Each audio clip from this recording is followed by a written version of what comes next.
श्री प्रथम पात्र सीता जी, दूसरे में भरत जी, तीसरे में लक्ष्मण जी। अब चौथा देखना है कि वो चौथा कौन है। जो चौथा पात्र है वो सभी बंदर मंडल हैं। जामवंत जी कहते हैं, मानस में दर्शन मिलता है कि नाथ काज कीन्ह्यो हनुमान, नाथ काज कीन्ह्यो हनुमान, नाथ काज कीन्ह्यो हनुमान, नाथ काज कीन्ह्यो हनुमान। अरे राखे सकल कपिन के प्राण, राखे सकल कपिन के प्राण, राखे सकल कपिन के प्राण, राखे सकल कपिन के प्राण। तो ये चौथे पात्र कौन है मानस में? तो सभी बंदर मंडल हैं। जामवंत जी कहते हैं कि हे प्रभु, सब कार्यों को हनुमान जी ने ही बनाया और सभी बंदर भालुओं के प्राण की रक्षा कोई करने वाला है तो वह कौन है? तो संत हनुमंत लाल जी हैं। नाथ काज कीन्ह्यो हनुमाना, राखे सकल कपिन के प्राणाति। चौथे ये पात्र हैं, सभी बंदर मंडल और ये सभी भालू। अब देखें कि वो पांचवा मानस में कौन है पात्र, जिनके भी प्राण को श्री संत हनुमंत लाल जी ने बचाया।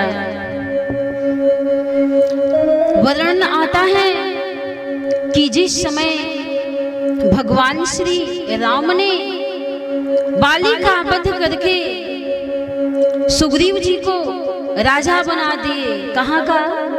किष्किंधा का राजा बना देते हैं तो सुग्रीव जी अपने राजकाज में ही व्यस्त हो जाते हैं, भगवान के कार्य को ये भूल जाते हैं। सुग्रीव जी पहले तो इन्होंने कहा था कि हे नाथ, ये सब जो है ये बाधा है। क्या बाधा है? कि सुख, संपत्ति, परिवार, धन, ये सब भक्ति में बाधक है नाथ। भगवान कहते हैं कि नहीं, ये बाधक नहीं, साधक हैं। सुग्रीव जी ने पहले कहा था, क्या कहा था भगवान राम से? कि सुख संपत्ति परिवार बढ़ाए, सुख संपत्ति परिवार बढ़ाए, सब परिहरि करी हों सेवकाई, सब परिहरि करी हों सेवकाई, सब परिहरि करी हों सेवकाई, सब परिहरि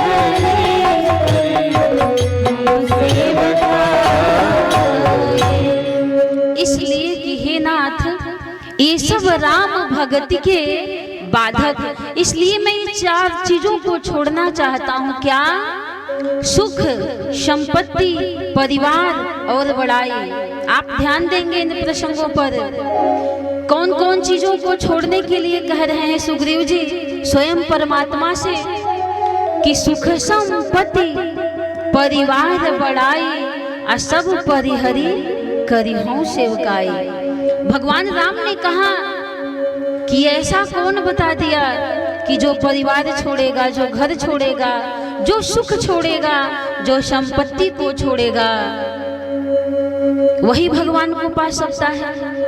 क्या जो गृहस्थ में है वो भगवान को नहीं पा सकते हैं? धन्यो गृहस्थ आश्रम, वो भी भगवान को पा सकते हैं। चार वर्ण हैं और चारों वर्णों को भगवान मिलते हैं। ये नहीं है कि केवल जो घर परिवार को छोड़ दे उसे ही भगवान मिलेंगे। तो सुग्रीव जी से भगवान राम ने कहा कि ऐसा ज्ञान किसने आपको दे दिया, ऐसा कौन गुरु ने सिखला दिया कि ये सब कुछ छोड़ो तभी भगवान मिलेंगे। सुख संपत्ति परिवार बढ़ाए, सब परिहरि करी हूँ शिवकाई। तो सुग्रीव जी ने कहा कि हे नाथ, मेरी भी साथ क्या है, मेरी क्षमता क्या है कि जो मैं इतनी बात बड़ी बोल सकता हूँ।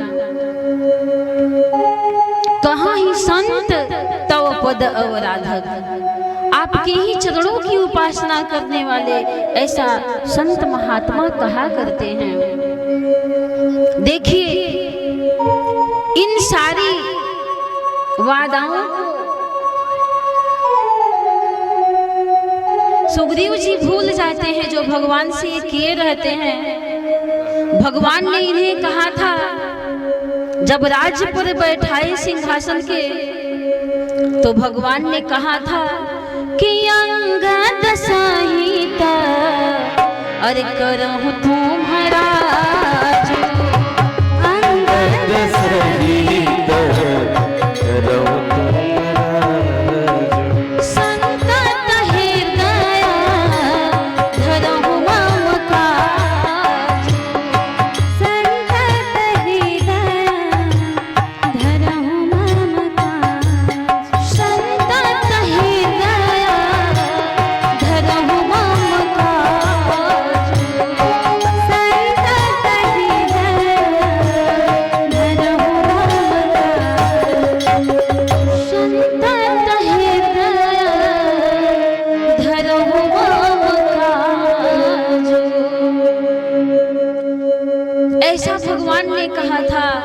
कि राजकाज के साथ में राम काज को भूलना मत। लेकिन सुग्रीव जी भुला जाते हैं, भगवान के कार्य को भूल जाते हैं, विस्मृति हो जाती है। देखिए जो परमात्मा का दर्शन कर चुके हैं वो भी भूल गए। तो हम लोग तो साधारण जीव हैं, ये भी भूल जाते हैं।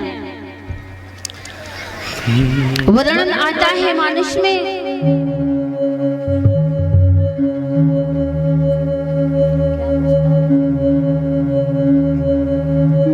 सुग्रीव जी ने कैसे भुला दिया, तो इनको भूलना नहीं था। सार्थकता तो तभी है कि राजकाज के साथ राम काज भी हो।